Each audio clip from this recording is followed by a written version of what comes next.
दोस्तों, गौतम बुद्ध की शिक्षा हर किसी के जीवन को नई दिशा दे सकती है। अगर आप भी इसे मानते हैं, कहानी को अंत तक सुनिएगा और वीडियो के साथ बने रहिएगा। आइए कहानी की शुरुआत करते हैं। बहुत समय पहले की बात है। एक गांव में एक गरीब आदमी रहता था। वह आदमी अपने जीवन के दुखों से बहुत अधिक परेशान रहता था। जब कभी वह कोई काम करने जाता तो वह काम सफल होते होते रह जाता था। आखिरी क्षणों में असफलता ही उसके हाथ लगती थी। कभी वह स्वास्थ्य को लेकर परेशानी में रहता था तो कभी उसके परिवार में अकाल मृत्यु हो जाती थी। वह अपने जीवन के दुखों से तंग आ चुका था। एक दिन की बात है, वह अपने घर के दरवाजे पर बैठा बैठा सोच रहा था। तभी उसके दरवाजे पर चिड़ियों का झुंड आया। वह पहले से ही परेशान था। चिड़ियों को देखकर उसने उन्हें भगाना शुरू कर दिया। सभी चिड़ियां उसके दरवाजे से दूर हो गई।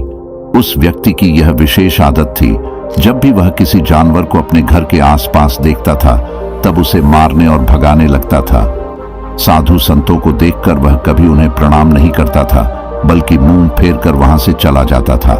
आखिरकार लगातार परेशानी झेलते हुए जब उसकी हिम्मत टूट गई, तब एक दिन उसने निर्णय ले लिया कि अब वह इस जीवन को समाप्त कर देगा।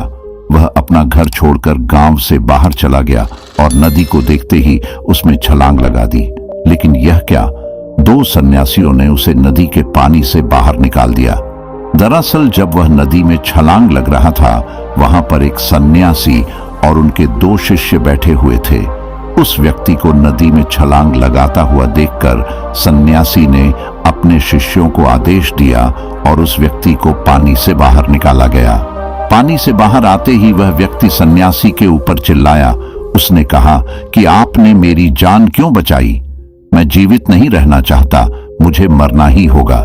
सन्यासी ने उसे समझाते हुए कहा कि यह जीवन बहुत मूल्यवान है, तुम इसे इस प्रकार क्यों व्यर्थ कर रहे हो?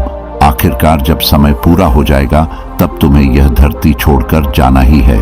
उस व्यक्ति ने कहा कि मैं अपने जीवन की परेशानियों से तंग आ गया हूं। मुझे समझ में नहीं आता है कि मेरा अच्छा समय कब शुरू होगा। मेरे जीवन में सब कुछ बुरा बुरा होता है।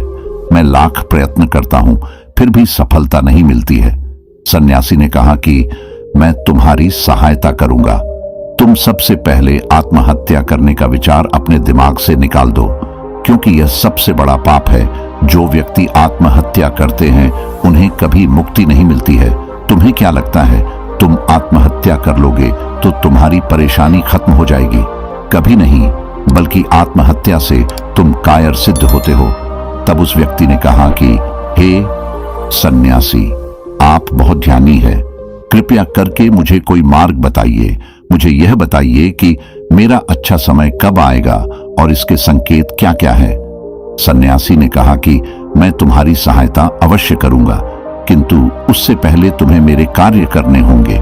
मैं तुम्हें जैसा जैसा कहता हूं, तुम्हें मेरी बात माननी होगी। उस व्यक्ति ने कहा कि आप जो भी कहेंगे मुझे सब मान्य है।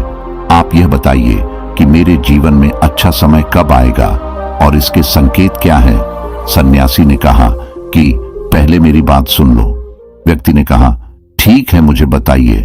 सन्यासी ने कहा कि यदि तुम चाहते हो तुम्हारा अच्छा समय जल्दी आए तो प्रतिदिन चिड़ियों को दाना डालना। उस व्यक्ति ने मुंह बनाते हुए कहा, यह किस प्रकार का कार्य है?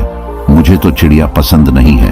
यदि वह मेरे द्वारा पर आए तो मैं उन्हें भगा देता हूं। तब सन्यासी ने कहा कि तुम अच्छे समय के संकेत का स्वागत इस प्रकार करते हो। वह व्यक्ति चौंक गया। उसने कहा कि चिड़ियों का और अच्छे समय का क्या लेना देना।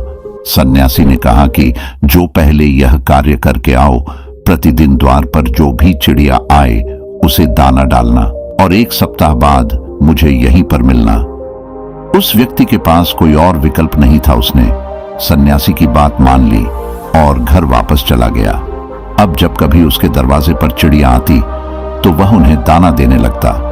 इस प्रकार लगभग 1 हफ्ते तक यह कार्य करने के बाद उसे लगने लगा कि उसे कुछ अच्छे समाचार प्राप्त हो रहे, शायद अब उसका जीवन बदलने वाला है।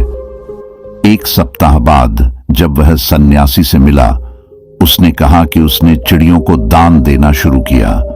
अब उसे कुछ अच्छे समाचार मिलने लगे। सन्यासी ने उसे व्यक्ति को समझाते हुए कहा कि कई बार व्यक्ति अपनी परेशानी और अपने गुस्से में अपने जीवन में आने वाले अच्छे संकेतों को स्वयं से दूर कर देते हैं। जीवन में कुछ ऐसी आकस्मिक बातें होती हैं जिनके प्रभाव से यह पता चलता है कि जीवन में अब अच्छा समय आने वाला है। उस व्यक्ति ने कहा कि अब आप मुझे बताइए कि अच्छे समय के क्या संकेत है। सन्यासी ने बताना शुरू किया। उन्होंने कहा कि पहला संकेत चिड़िया, गौरैया इत्यादि का द्वार पर आना। 1 सप्ताह तक चिड़ियों को दाना देने के बाद तुम्हें यह समझ में आ गया होगा कि उनका हमारे जीवन में कितना महत्व है। दरअसल चिड़िया ईश्वर की प्रिय होती है। यह छोटे जीव बहुत ही निर्दोष होते हैं। जीवन में जब भी कुछ अच्छा होने वाला होता है तब ईश्वर उन्हें संदेशवाहक के रूप में मनुष्य के द्वार पर भेजते हैं। यदि मनुष्य उनका स्वागत अच्छे से करते हैं, उन्हें दाना पानी देते हैं, तब अच्छा समय जल्दी आता है। लेकिन यदि मनुष्य उनके साथ खराब व्यवहार करे तब अच्छा समय भी दूर चला जाता है। इसलिए हमेशा दरवाजे पर चिड़िया आए तो उसका स्वागत करना चाहिए। गाय का द्वार पर आना। गाय एक ऐसी जानवर है जो हमें दूध देती है। इस दूध को देवता अमृत समान मानते हैं। वेदों शास्त्रों में गायों की पूजा का भी विधान है। कहा जाता है कि जब कभी घर में रोटी बनती है तो पहली रोटी गाय को समर्पित करना चाहिए। जब कभी घर के आसपास गए दिखाई दे तो उसे अच्छा संकेत मानते हुए रोटी अवश्य खिलाना चाहिए। गाय ईश्वर को प्रिय होती है। जो भी मन से गाय की सेवा करते हैं, ईश्वर उनके ऊपर प्रसन्न रहते हैं। गाय को कभी परेशान नहीं करना चाहिए, बल्कि उन्हें ईश्वर का संदेशवाहक मानकर सदैव उनके स्वागत करना चाहिए। स्वप्न में पितरों के दर्शन होना। यदि कभी भी स्वप्न में पूर्वजों के दर्शन हो तो इसे अच्छा संकेत मानना चाहिए। हमारे पूर्वज भले ही हमसे दूर होते हैं, किंतु किसी न किसी प्रकार से वह हमसे जुड़े होते हैं। उनका स्वप्न में आना अच्छे समय आने का संकेत होता है। वह हमें आने वाले अच्छे समय के लिए संदेश देने आते हैं। इसलिए जब कभी सपने में पूर्वजों के दर्शन हो तो इसे बुरा नहीं मानना चाहिए, बल्कि उसे अच्छा मानते हुए मन को प्रसन्न रखना चाहिए। अपने पूर्वजों के प्रति सदैव नतमस्तक रहना चाहिए और प्रतिदिन उन्हें ईश्वर मानकर प्रणाम अवश्य करना चाहिए। पूजा करते आंखों में आंसू आना। आमतौर पर पूजा पाठ नित्य कर्म होते हैं, यह प्रतिदिन करना चाहिए। किंतु कोई व्यक्ति भक्ति भाव में इतना अधिक हो जाते हैं कि पूजा करते समय उनकी आंखों से आंसू आने लग जाते हैं। यह ईश्वर का सबसे अच्छा संकेत होता है कि अब अच्छा समय शुरू होने वाला है। यदि आपके साथ इस प्रकार का कुछ भी हो रहा है तो ईश्वर को धन्यवाद देना चाहिए। ईश्वर स्वयं आपसे जुड़ना चाहते हैं, तभी उन्होंने आपका हृदय में इस प्रकार की भक्ति भावना भर दी है कि जब आप पूजा पाठ करने जा रहे हैं तो आपको भावनाएं महसूस हो रही है और आंखों में आंसू आ रहे हैं। इसे अच्छा संकेत माना चाहिए। साथ ही ईश्वर में और अधिक मन लगाना चाहिए। कठिन समय में साधु संतों के दर्शन। कभी जीवन में बहुत अधिक कठिनाई का समय हो और साधु संतों के दर्शन हो रहे हैं, तब इस समय का अच्छा संकेत मानना चाहिए। साधु संत बड़े ही प्रतापी होते हैं और उनका ईश्वर के साथ गहरा संबंध होता है। वे ईश्वर के प्रतिनिधि के रूप में कार्य करते हैं। उनके दर्शन होने पर उन्हें प्रणाम करना चाहिए। उन्हें भोजन इत्यादि कराकर सदैव उनके सामने नतमस्तक रहना चाहिए। जब कभी उन्हें देखना चाहिए तो प्रणाम अवश्य करना चाहिए। उनके प्रति विनम्रता अच्छे समय को जल्दी लेकर आती है। कठिन समय सदैव नहीं रहता है और साधु संतों के दर्शन तो कठिन समय को दूर करने में सहायता करते हैं। इसलिए जब कभी साधु संतों के दर्शन हो तो ईश्वर को धन्यवाद देते हुए उनका स्वागत करना चाहिए। अचानक से रास्ते मिलना। कई बार व्यक्ति जब कठिनाई में होते हैं तो उन्हें कोई रास्ता नहीं सूझता है, किंतु जब वह पूजा पाठ इत्यादि करते हैं अथवा पुण्य कर्म करते हैं तो ईश्वर उन्हें अवश्य रास्ता दिखाते हैं।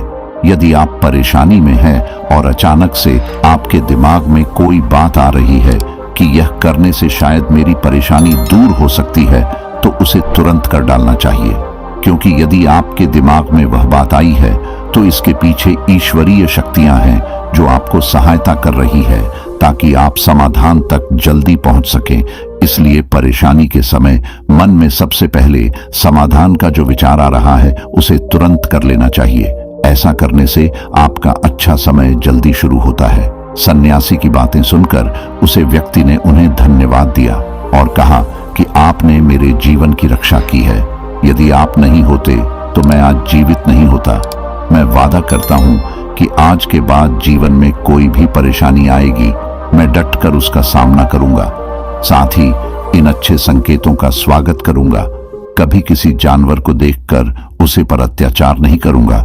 इस प्रकार सन्यासी ने उस व्यक्ति को जीवन की नई राह दिखाई। मैं उम्मीद करता हूं कि यह कहानी सुनने से आपके जीवन में अच्छे बदलाव आए होंगे। आपको इस वीडियो से क्या सीखने मिला, ये कमेंट करके जरूर बताइए और अपने परिवार, दोस्तों या आपके करीबी इंसान के साथ ये कहानी शेयर करके उन्हें भी इस ज्ञान से परिचित करवाए। बाकी अगर आपको ये वीडियो दिल से अच्छी लगी हो तभी इस वीडियो को लाइक कर देना और आपने अब तक इस चैनल को सब्सक्राइब न किया हो तो चैनल को सब्सक्राइब भी जरूर कर देना। आपका हर दिन शुभ हो और खुशियों से आपका जीवन भरा रहे। धन्यवाद। नमो बुद्धाय।